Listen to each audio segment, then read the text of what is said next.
Halo gengs, dimanapun kalian berada apa kabarnya? Berjumpa lagi bersama saya. Pada kesempatan kali ini, saya akan mereview sekaligus membahas tentang remaja yang selalu membuat kekacauan dan tentunya sudah hal biasa dirinya masuk penjara remaja. Oke lah, daripada banyak basa-basi di awal, bagi yang suka dengan channel ini, tekan tombol subscribe agar tidak ketinggalan video menarik lainnya dari channel ini. Jika sudah, yuk gaskeun.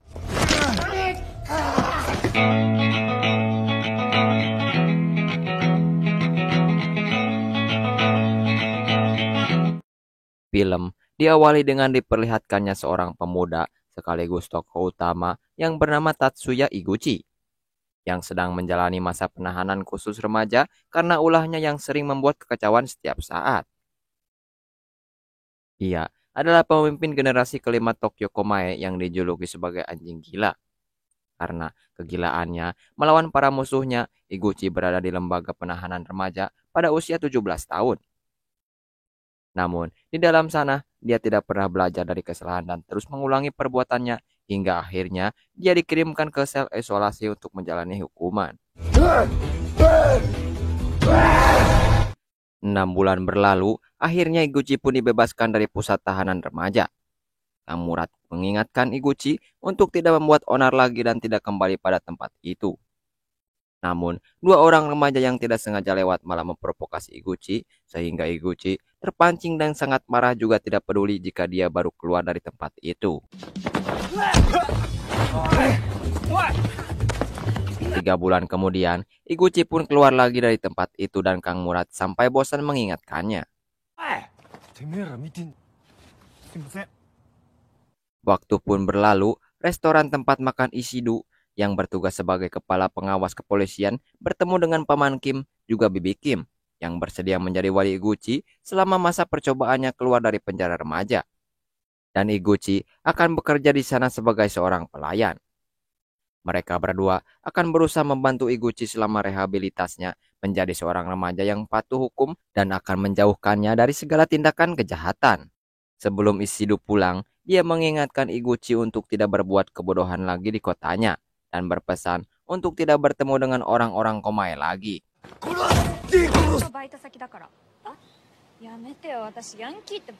Kemudian saat Iguchi akan membeli rokok, tak sengaja dia melihat motor Kawasaki FX.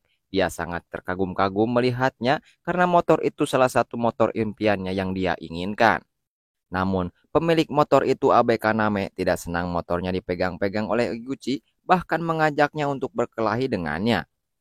Iguchi sempat terpancing dengan tantangan itu, namun karena dia teringat dengan kebaikan Paman Kim yang mau menerimanya selama masa percobaannya, Iguchi mengajak Kaname untuk bertarung di belakang agar tidak ada orang yang melihat pertarungan itu.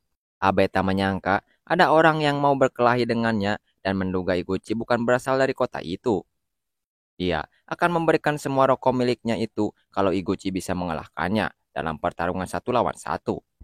Mendengar itu, Iguchi pun semakin bersemangat namun dia ingin bertanding sumo dengan Abe karena dia tidak ingin dianggap melanggar perjanjian yang dibuat dengan Ishidu. Tentu saja, hal itu membuat Abe terkejut namun dia tidak peduli dan terus mengajak Iguchi bertarung bebas dengannya.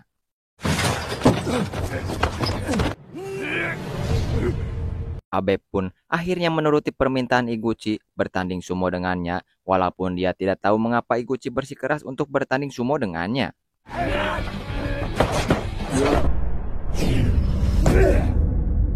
Iguchi pun berhasil memenangkan pertandingan dan sesuai dengan janjinya Abe pun memberikan rokok atas kekalahan tersebut. Dan ia memperkenalkan diri kalau dia adalah wakil ketua dari geng Kirihito dan berpesan pada Iguchi untuk tidak memberitahu semua orang kalau dia telah kalah dengannya, agar keseimbangan kekuatan di wilayah ini tidak rusak karena kejadian ini. Iguchi pun memperkenalkan dirinya kalau dia juga bagian dari sebuah geng Tokyo Komae yang berasal dari Chiba. Dia menjalani masa percobaan di kota ini setelah keluar dari penjara remaja dan sekarang bekerja di restoran yakiniku yang bernama Sanrui. Dan Abe pun mulai bercerita kalau geng Kirihito itu adalah geng yang beranggotakan 100 orang. Gengnya itu dipimpin oleh Tanjawa Atsushi, sang dewa penjaga, seorang lelaki yang mempunyai kekuatan bertarung tidak masuk akal. Bahkan sepuh seperti dirinya mungkin tidak akan mampu mengalahkannya. Kemudian dirinya Abe karena mewakil Kirihito. Taguchi Masaru, si penjaga Buddha mantan judo dan yang terbaik di dalam hal kekuatan.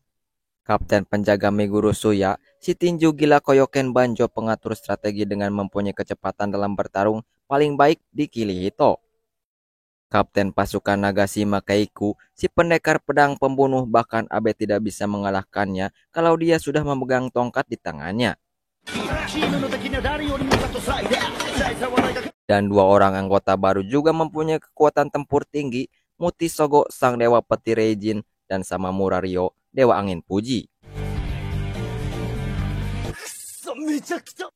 Mendengar penjelasan dari Abe, jelas saja membuat Iguchi sangat bersemangat karena ternyata di kota ini banyak orang-orang kuat seperti dirinya. Namun, karena dia masih dalam masa percobaan hukuman, dia tidak akan bisa bertarung untuk saat ini. Abe mendengar itu sangat terkejut dan meremehkannya, karena tidak mungkin orang lemah seperti dirinya mampu menghadapi mereka. Keesokan harinya, Abe pun makan di restoran milik paman dan bibi Iguchi. Iguchi yang melihat Abe di sana sangat terkejut karena dia tidak menyangka Abe benar-benar datang ke tempat itu. Abe mengatakan kalau dia sekedar mampir dan sedang mereka asik mengobrol, di televisi mengabarkan berita tentang sebuah kecelakaan yang merenggut nyawa seseorang pengemudi mobil.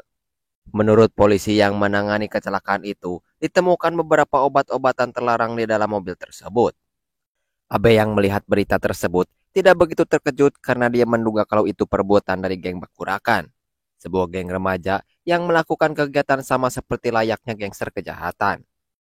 Kemudian, di sebuah klub malam, geng Bakurakan terlihat sedang mengadakan rapat bersama dengan semua anggotanya untuk membahas peluang bisnis narkobanya mereka dengan melihat kondisi perekonomian dunia yang sedang melemah, sehingga memudahkan mereka menghasut setiap masyarakat untuk bergantung pada narkoba. Geng Bakurakan dipimpin oleh 3 orang bersaudara, yang dipimpin oleh kakak tertua Kajumasa, kakak kedua Koji, dan si bungsu Kenjo. Tiba-tiba, geng Neighborhood datang dipimpin Harikawa masuk ke dalam sana dengan membawa salah satu anak buah Bakurakan dengan kondisi babak belur. Harikawa mengatakan kalau anak buahnya telah menabrak mobil miliknya dan dia meminta ganti rugi pada Kajumasa sebanyak 1 juta yen. Tanpa pikir panjang, Kajumasa pun memberikan uang itu kepada Harikawa, malah dia akan menambahkan lagi uang 1 juta yen kepadanya jika dia mengalahkannya dalam pertarungan 1 lawan 1. Namun, jika dia kalah, Harikawa harus memberikan 2 juta yen kepadanya. Mendapati tantangan seperti itu, Harikawa sangat bersemangat apalagi dia sangat meremehkan Kajumasa.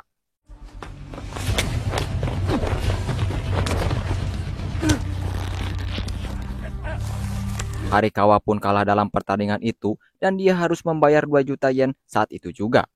Namun, karena mereka hanya mampu membayar 1 juta yen, Kajumasa pun memberikan keringanan kepada mereka, tetapi ada satu syarat yang harus mereka penuhi. Mereka akan diberi tugas untuk menjadi prajurit dalam tawuran yang akan mereka lakukan dengan geng Kirihito nanti. Dan jika mereka menolaknya, maka mereka tidak akan bisa keluar dari sana hidup-hidup. Singkat cerita, saat Iguchi sedang berjalan menuju restoran, setelah membeli beberapa bahan makanan restoran Paman Kim, tak sengaja dia bertemu dengan Abe yang akan menuju arena bowling untuk bertemu dengan kawanannya. Abe lalu menawari Iguchi untuk ikut dengannya melihat-lihat keadaan di sana sekaligus bertemu dengan kawanannya. Abe bercerita kalau dulu ada sebuah tawuran yang melibatkan 4 geng besar terjadi di tempat ini. Mereka adalah Gurao, Kirihito, Asura, dan SID. Namun perang besar itu berubah menjadi tragedi, di mana dalam tawuran itu banyak orang yang meninggal akibat perang tersebut. Maka akibat tragedi itu, juga keempat geng sepakat untuk menandatangani sebuah perjanjian agar tidak terjadi tawuran kembali. Sesampainya di sana, nampak para petinggi geng Kirihito tidak begitu suka dengan keberadaan Iguchi di sana. Mereka semua nampak meremehkannya karena orang yang dibawa Abe terlihat begitu lemah untuk ikut berkumpul dengan mereka, bahkan mereka terus-terusan menghina Iguchi. Tak lama pimpinan geng Kirihito Tanjawa yang telah sampai di tempat itu memperkenalkan dirinya kepada Iguchi. Namun karena suasana hati Iguchi yang sudah tidak senang dengan perlakuan geng Kirihito terhadapnya, dia tidak peduli lagi dengan statusnya yang saat ini sedang menjalani masa percobaan dan mencoba menantang mereka semua untuk berkelahi. Tiba-tiba Chihiro, gadis yang bekerja di tempat itu, yang sempat Iguchi taksir, datang mencoba mencairkan suasana dan menghentikan keributan yang akan mereka lakukan. Dan sepertinya para berandalan dari Kirihito sangat menghormatinya, bahkan Tanjawa terlihat sangat menurut takut dalam segala perkataan Chihiro. Namun tidak dengan Iguchi yang sangat marah kepada Chihiro karena berani-beraninya mencampuri urusan pria dalam perkelahian. Iguchi mengatakan kalau dia tidak bisa hidup dipandang rendah meskipun dia harus mati dalam sebuah pertarungan. Mendengar itu, Chihiro semakin dibuat kesal dan karena itulah dia sangat membenci para gangster karena mereka hanya melihat tentang sebuah harga diri. Namun, tidak bisa melihat bagaimana reaksi orang-orang di sekitar mereka yang sangat membenci perkelahian. Dia pun mempersilahkan mereka untuk berkelahi sepuasnya, namun dia juga akan segera menghubungi polisi untuk datang ke tempat ini. Iguchi pun akhirnya menyerah karena dia tidak mau masuk lagi ke dalam penjara. Begitupun Tanjawa yang akhirnya membubarkan pertemuan ini. Abe lalu bercerita tentang Chihiro. Dia bekerja paruh waktu di tempat ini dan dia adalah adik dari Minigawa Josuke, ketua generasi kelima dari geng Kirihito, dan perang besar dia ceritakan tadi telah merenggut nyawa dari Josuke. Chihiro mulai bekerja paruh waktu di sini 6 bulan setelah perang itu terjadi dan dia bertekad untuk menghentikan segala bentuk kekerasan di sini meskipun tempat ini menjadi tempat tersulit baginya. Bila terjadi sesuatu pada Chihiro, geng Kirihito tidak akan tinggal diam saja meskipun mereka akan melanggar perjanjian mereka.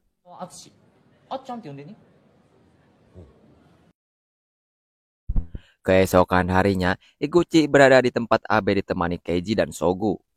Sogu lalu memberikan sebuah informasi kalau geng Bakurakan mulai menyerang bawahan Kirihito dan sudah bertindak kekerasan di luar batas kewajaran. Geng Bakurakan dijalankan oleh 3 bersaudara. Kenjo si bungsu sedang bertarung dengan kunci yang dirantai. Dia sangat benar-benar berbahaya. Lalu Koji, adik kedua, kekuatannya sudah tidak diragukan lagi. Dan kakak pertama Kazumasa hanya menganggap geng itu sebagai mainannya karena tujuannya lebih besar dari itu. Mereka membuat sebuah geng hanya sebagai alat untuk menghindarkan narkoba, pencucian uang, dan membuat rekaman video dewasa. Mereka mencoba mengendalikan dunia bawah tanah sekitar sini. Terlebih lagi, rumor mengatakan bahwa di masa lalu Kazumasa telah membunuh preman tingkat rendah yang berselisih narkoba dengan Bakurakan. Para anggota geng Kirihito akhirnya berkumpul di arena bowling untuk membicarakan masalah serius tersebut, apalagi yang mereka dengar kini jumlah dari anggota geng Bakurakan telah meningkat secara drastis. Sedangkan anggota geng Kirihito mengalami penurunan setelah penyerangan yang tiba-tiba dilakukan geng Bakurakan. Jika Kirihito menyerang mereka tanpa adanya persiapan, maka itu akan membuat mereka semakin banyak kehilangan anggotanya. Di sisi lain, Iguchi menemui Chihiro yang nampak sedang berdoa di lokasi kakaknya mati. Iguchi telah mendengar cerita tentang kematian kakaknya dan dia turut berduka atas kepergiannya. Chihiro lalu bercerita kalau hari ini adalah hari ulang tahun kakaknya. Ketika kakaknya masih hidup, dia tidak pernah memberikan bunga di hari ulang tahunnya.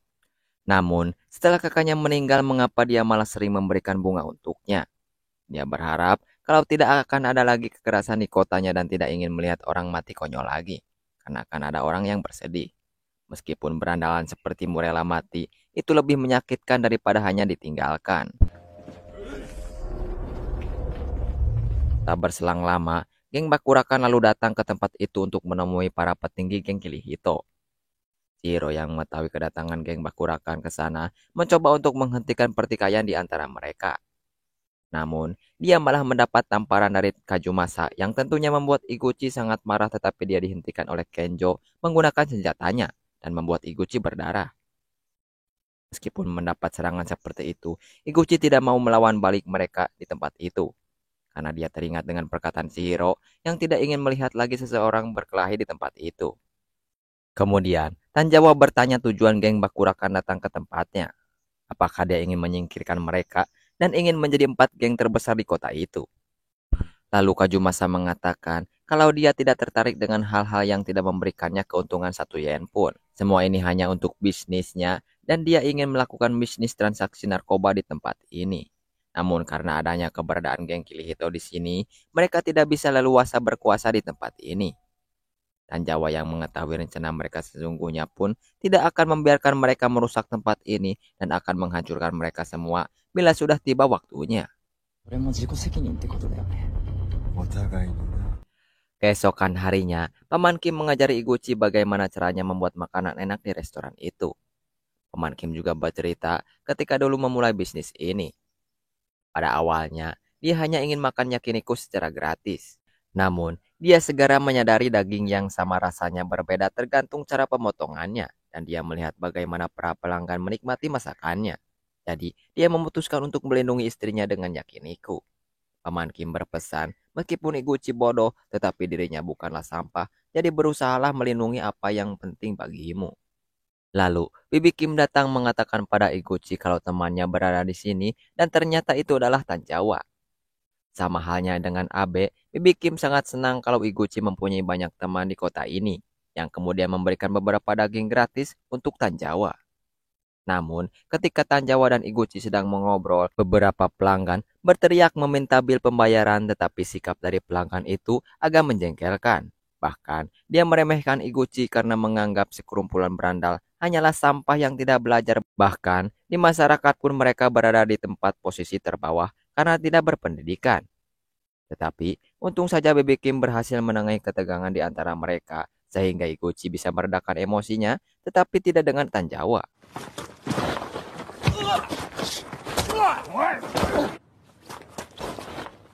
Setelah menghabisi mereka bertiga, Tanjawa pun menemui Iguchi untuk kemudian mengajaknya untuk berjalan-jalan di pinggir pantai menggunakan motornya. Di sana, Tanjawa mencoba mengajak Iguchi untuk bergabung dengan Kirihito karena dia khawatir Iguchi akan menjadi target dari Bakurakan karena sikapnya yang keras saat di arena bowling terhadap mereka. Namun, Iguchi tidak bisa memberikan jawaban Tanjawa karena baginya masalahnya dengan Bakurakan adalah masalah pribadi. Jadi dia akan menyelesaikan ini sendiri, tapi dia berterima kasih karena Tanjawa sudah begitu peduli dengannya. Sementara di tempat geng Bakurakan, Kajumasa telah mempunyai rencana untuk menyerang geng Kirihito dengan kekuatan penuh. Mereka telah menargetkan lokasi terpisah dari masing-masing petinggi Kirihito dan semua telah terencana dengan baik sesuai apa yang telah mereka rencanakan. Namun, adik perempuan Rio yang kebetulan berada di sana merasa sangat khawatir dengan keadaan kakaknya setelah mengetahui rencana tersebut. Dia berencana kabur dari tempat itu untuk mengabari kakaknya tentang sebuah rencana besar yang akan dilakukan oleh geng Bakurakan. Namun, tetapi tampaknya Kajumasa mempunyai rencana lain dengan menawari Megumi narkoba yang sudah dipersiapkan. Sementara terlihat petinggi dari geng Kirihito sedang berkumpul dan makan-makan di tempat restoran Paman Kim. Mereka terlihat senang di sana selain tempat itu dekat dengan arena bowling, makanan di tempat itu sangatlah enak. Apalagi Bibi Kim begitu sangat baik karena telah memberikan makanan gratis untuk mereka. Saat Rio masuk ke dalam restoran itu, Kenshi sangat curiga dengan raut wajah Rio yang nampak seperti menyembunyikan sesuatu setelah mendapat telepon dari adiknya. Setelah mereka semua selesai makan di restoran Paman Kim, Abe mengajak Iguchi untuk berbicara empat mata dengannya. Dia juga meminta Sogu untuk membawa motornya ke pom bensin dan akan menyusulnya setelah dia berbicara dengan Iguchi. Abe meminta Iguchi untuk tidak terlibat lagi dengan geng Bakurakan karena dia tidak ingin melihat Iguchi kembali lagi ke penjara remaja. Abe melihat ketulusan hati dari Bibi Kim kepada Iguchi, jadi Abe tidak ingin membuat Bibi Kim bersedih karena itu. Namun Iguchi menolaknya karena harga dirinya telah dijatuhkan oleh pria bertopeng Kenjo, jadi dia harus menghancurkannya terlebih dahulu. Bahkan saking marahnya Iguchi melemparkan serangan kepada Abe sampai dia terjatuh.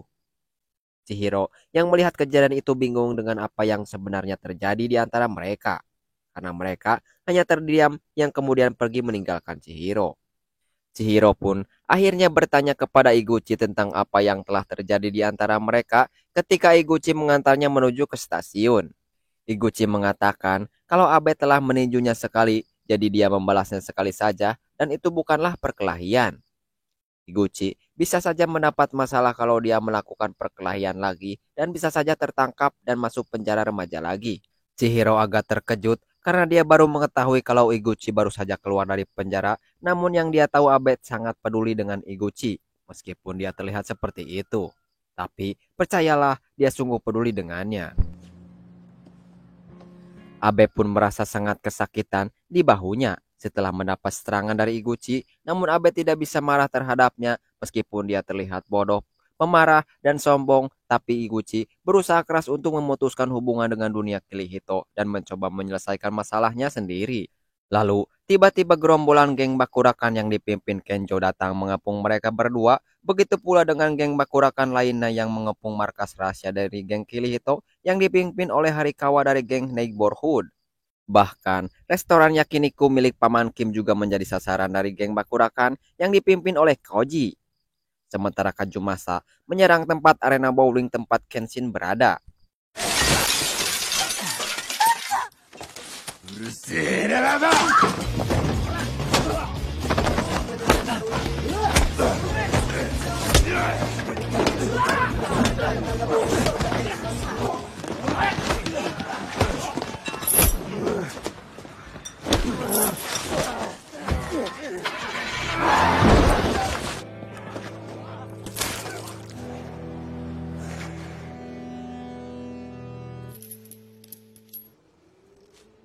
Setelah penyerangan tiba-tiba itu, Iguchi mendapat telepon dari Chihiro kalau beberapa anggota geng Kirihito mengalami luka serius dan kini sedang dirawat di rumah sakit.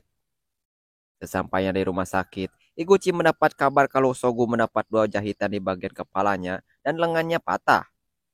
Abe juga mengalami 2 patah tulang rusuk, 1 patah kaki dan 8 luka bagian tubuhnya. Saat ini, dia tidak sadarkan diri dan dalam keadaan kritis. Suya mengatakan kalau Abe tidak mungkin bisa dikalahkan dengan mudah meskipun ada 16 orang yang mengepungnya. Namun, dia mendengar kalau bahu Abe sedang sakit sebelum geng Bakurakan datang dan bertanya kepada Iguchi dengan apa yang telah dia lakukan setelah mereka semua pergi dari restoran itu. Tak berselang lama, Ishido beserta bawahannya berada di rumah sakit untuk meminta keterangan tentang pertarungan antara geng Bakurakan dan geng Kirihito. Namun sebelum mereka pergi, Tanjawa mengatakan kalau Iguchi bukan bagian dari Kirihito. Dia hanya orang luar yang tak sengaja mengenal mereka. Chihiro dan Keiji memutuskan untuk pulang meninggalkan Iguchi sendirian menemani Abe di rumah sakit. Namun, tiba-tiba sebuah mobil mendekati mereka dan ternyata itu geng Bakurakan yang mencoba untuk menculik Chihiro.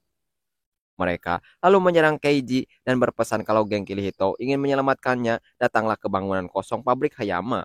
Keesokan harinya, para petinggi dari geng Kirihito akhirnya dibebaskan oleh pihak kepolisian. Kenshi lalu bertanya kepada Ryo dengan siapa dia berbicara lewat telepon saat di luar restoran Yakiniku. Ryo lalu berterus terang dan meminta maaf kepada mereka kalau dialah yang membocorkan semua informasi kepada geng Bakurakan. Dia terpaksa melakukan hal itu karena Kajumasa memaksa adiknya untuk memakai narkoboy dan mereka telah merekam semua itu. Tanjawa yang mendengar itu sangat marah dan memintanya untuk tidak datang lagi menemui mereka.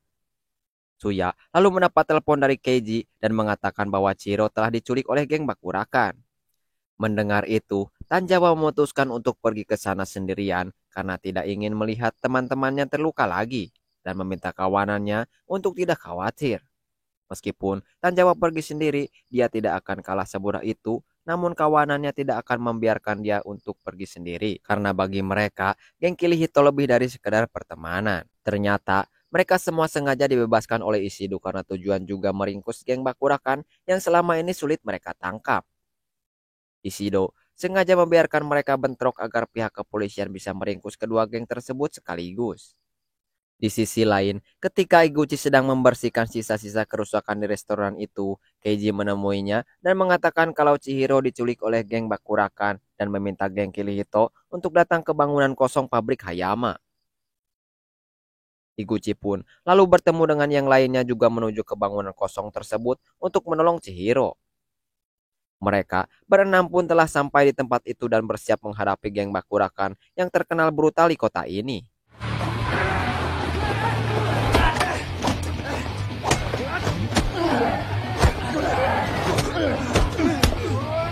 Ryo yang menyesal telah mengkhianati Kirihito telah sampai di sana untuk membantu mereka menyelamatkan Chihiro. Dia beserta yang lainnya akan mencoba melawan yang di luar agar Kenshi, Tanjawa dan Iguchi bisa masuk ke dalam sana untuk membereskan para pimpinan geng Bakurakan. Kenshi akan melawan Koji beserta anak buahnya di lorong itu dan meminta Iguchi juga Tanjawa untuk menyelamatkan Chihiro.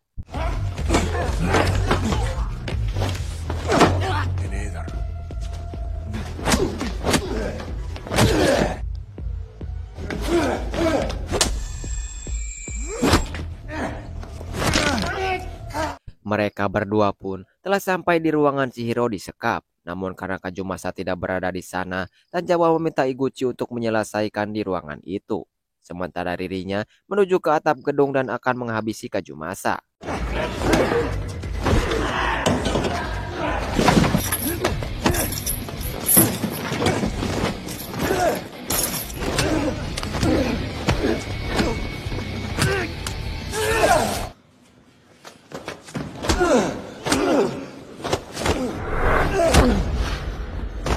Sesampainya di atas, yang tadinya selalu bersikap melehoi, Tanjawa akhirnya menunjukkan skill ketua geng yang lincah dan mematikan.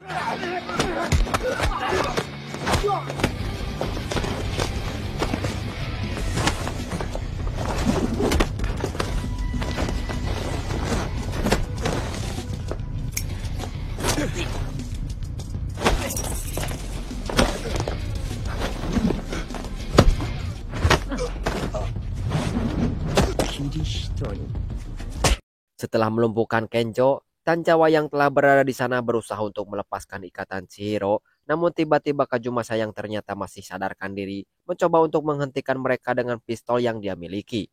Tetapi dari belakang, Kenjo yang masih kuat berdiri mencoba untuk menghentikan Kazumasa, karena dia menganggap kalau mereka telah kalah dan tak perlu berbuat yang lebih jauh lagi.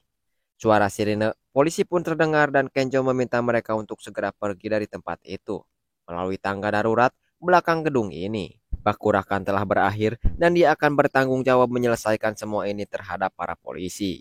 Kenjo lalu menemui Ishidu mengatakan kalau ini hanyalah masalah internal dalam geng Bakurakan dan tidak ada geng dari luar yang terlibat dengan permasalahan internal mereka. Dan sebelum film berakhir, terlihat Abe sudah tersadar dari komanya dan mereka semua merayakan kemenangan ini penuh kebanggaan.